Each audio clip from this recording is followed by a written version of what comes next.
Halo semuanya, perkenalkan kami dari kelompok keempat ekonomi. Jonathan Ael, Jonathan Agusta, Primus Samrangga, Brevian Mark, dan Angela Kirana. Jonathan, sebenarnya kita mau bahas apaan sih?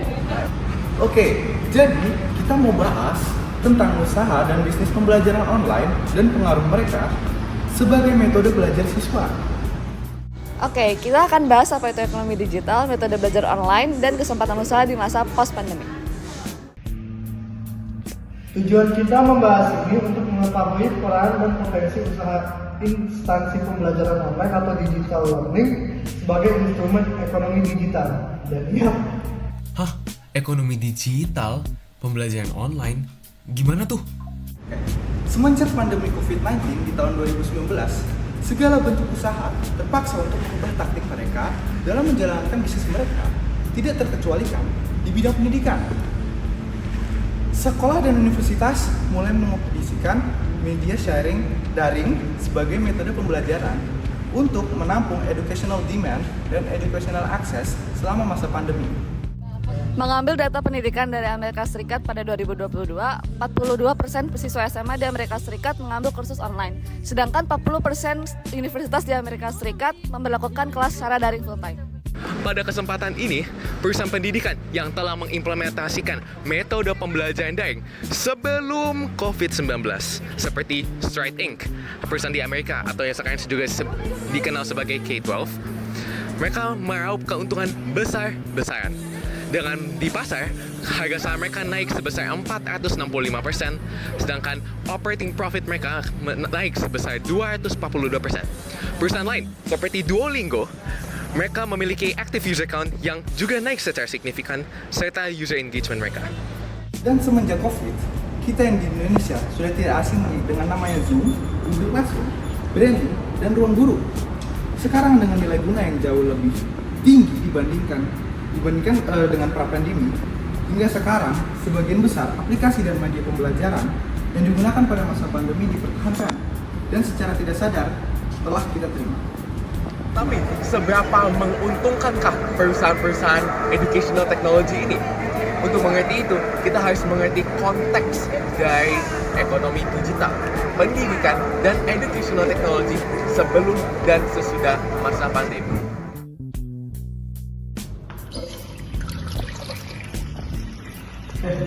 untuk mengerti potensi keuntungan dari perusahaan pendidikan di tengah masa ekonomi digital, kita akan membagi sejumlah perusahaan menjadi 3 bagian, yaitu perusahaan yang sudah ada sebelum masa pandemi, perusahaan yang muncul pada masa pandemi, dan perusahaan yang muncul pasca pandemi.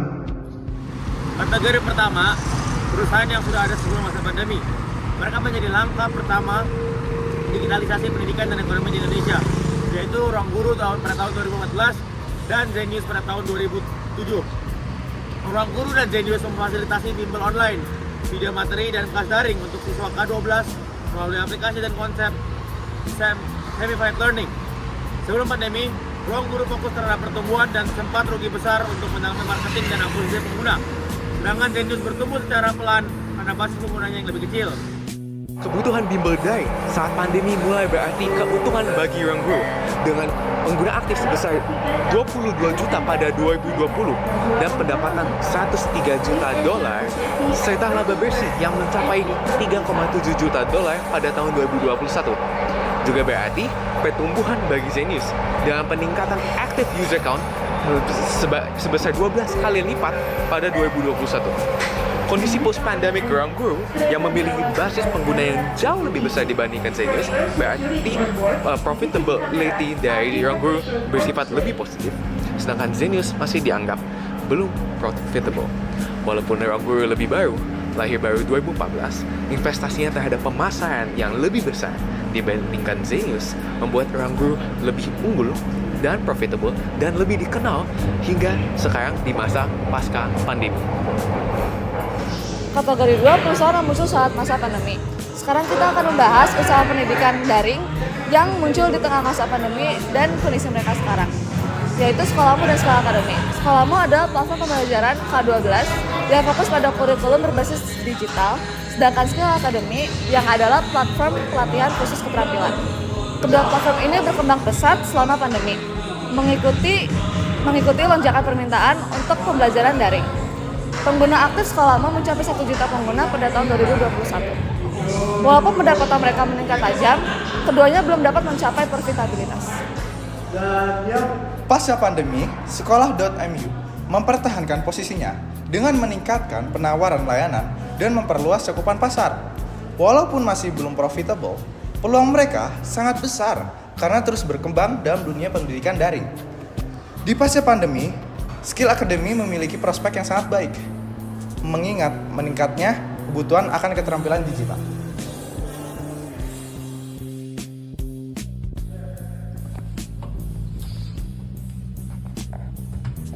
perusahaan yang ketiga adalah perusahaan yang muncul pada masa setelah pandemi. Salah satu contohnya adalah EduSpace. EduSpace merupakan salah satu perusahaan digital learning yang baru muncul pada tahun 2024 yang bertujuan untuk kursus K13 dan kursus pada orang dewasa dengan tujuan teknik STEM, yaitu Sains, Teknologi, Teknik, dan Matematika. Profitabilitas perusahaan ini masih pada pertumbuhan awal karena masih pada tahun-tahun pertama dan belum menunjukkan profitabilitas yang signifikan. Tingkat pendapatan EduSpace belum signifikan, tetapi diharapkan tumbuh seiring meningkatnya permintaan terhadap pendidikan STEM. Dengan potensi pertumbuhan jangka panjang, peluang pasar mereka besar dan menjanjikan, terutama dengan meningkatnya minat Indonesia terhadap pendidikan STEM. Dari 3 kategori usaha pembelajaran daring ini, berdasarkan waktu mereka mulai operasi, kita bisa mengambil beberapa kesimpulan.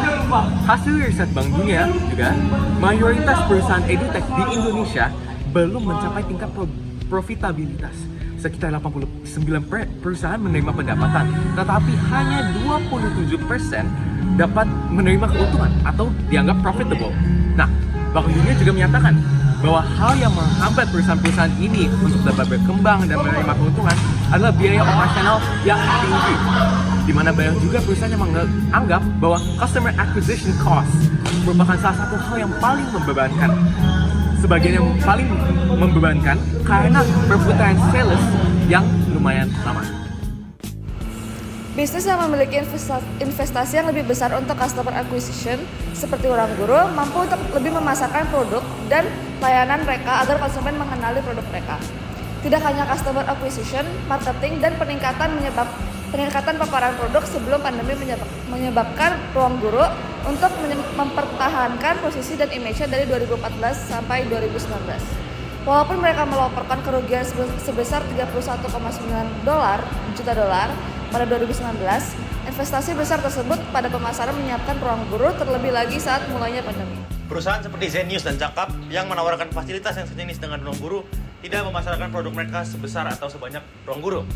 Akhirnya pendapatan yang kedua perusahaan terima saat demand edutech K12 meningkat pada masa pandemi COVID-19 tidak sebesar yang diterima oleh Ruang Guru. Nah, secara keseluruhan, investasi besar dalam pemasaran dan akuisisi pelanggan sebelum pandemi memberikan keuntungan yang lebih besar dalam hal peningkatan basis pengguna selama pandemi. Hal ini memungkinkan perusahaan edutech seperti Ruang Guru dan Zenius untuk membangun basis pengguna yang kuat. Ketika pandemi memaksa pergeseran ke pembelajaran online, perusahaan-perusahaan ini berada pada posisi yang menguntungkan untuk memenuhi permintaan yang meningkat selama masa pandemi COVID tersebut. Diambil dari Tempo.com, akan tetapi perusahaan atau startup industri edutech yang muncul di akhir masa pandemi dan atau setelah pandemi COVID itu menghadapi tantangan yang semakin besar setelah pandemi COVID, di mana yang terlihat dari iklim investasi hingga arah dan perkembangan bisnis yang semakin hari semakin berbeda. Jika kita pemilik daripada salah satu usaha edutech ini, kita pasti akan bertanya, apa saja dampak positif dan negatif dari perkembangan dan peningkatan jumlah perusahaan edutech milik kita sendiri. Yang pertama, kita akan melihat dari sisi positifnya. Sisi positifnya yang pertama adalah usaha kita membuka potensi lapangan pekerjaan bagi guru-guru di masa modern hari ini. Kedua, kita berkontribusi terhadap memudahkan akses pendidikan melalui internet yang dipermudah setiap harinya. Dan yang ketiga, usaha saya dapat membuat keuntungan yang besar dengan menawarkan pendidikan berkualitas yang mudah diakses oleh seluruh kalangan masyarakat. Sementara untuk sisi negatifnya, yang pertama adalah banyaknya kompetisi di bidang edutech yang dapat menyebabkan kejatuhan atau kegagalan usaha kita. Dan yang kedua, jumlah siswa yang mendaftarkan diri ke dalam platform pembelajaran kita, dan guru yang kompeten tidak terlalu menjanjikan, sehingga dapat menyebabkan operasi usaha yang sudah kita bangun ini hentikan. Berdasarkan analisis data yang telah kami lakukan terhadap beberapa usaha edutech serta konteks mereka sebelum masa pandemi, pada masa pandemi, dan setelah pada masa pandemi, ada solusi dan rekomendasi yang kami dapat berikan untuk mendukung usaha dan untuk kesuksesan di jangka waktu yang lama. Setiap usaha tidak hanya yang di bidang edutech harus mengerti pentingnya customer acquisition dan pemasaran produk dan layanan yang baik. Dalam jangka waktu lama, kedua aspek tersebut akan memenangkan customer, setidaknya membuat customer lebih mengenal produk dari usaha dibandingkan produk sejenis lainnya. Usaha edutech juga harus selalu berinovasi dan mengikuti perkembangan zaman. Dengan adanya sekarang AI, untuk mengimplementasikan teknologi tersebut dalam sistem pembelajaran guna menciptakan metode belajar yang lebih efisien serta menjadi suatu keunggulan dalam layanan dan produk yang ditawarkan. Dan ya,